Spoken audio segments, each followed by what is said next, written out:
Hi, everybody. You did a great job last week, and I'm going to give you some advice.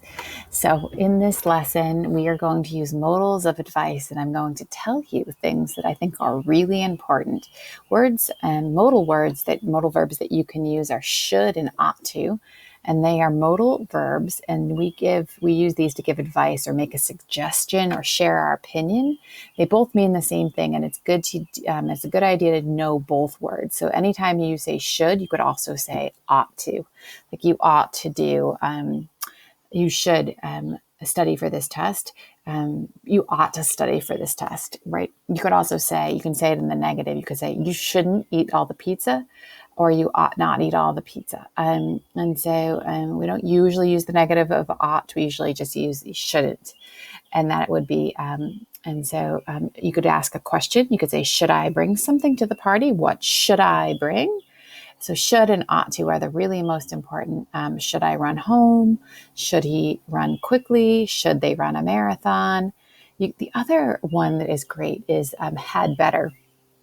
And you had better do something, like you had better do your homework right now. And it's a little bit stronger than should and ought to.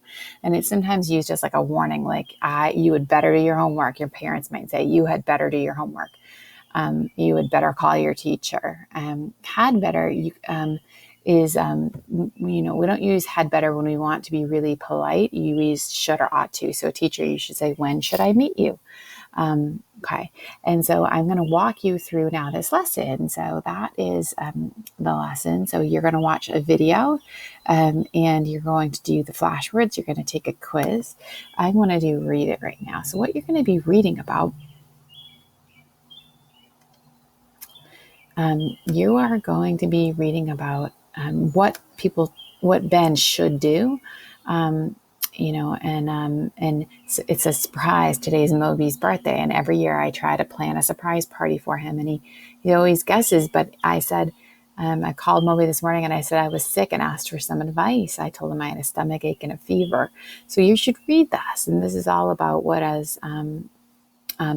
Ben told Moby before his surprise party. Okay, good. When you're done with this, you will take the quiz and you will send me the results. And then if you have any questions, you can come to my Zoom, which is at 1 o'clock every Tuesday.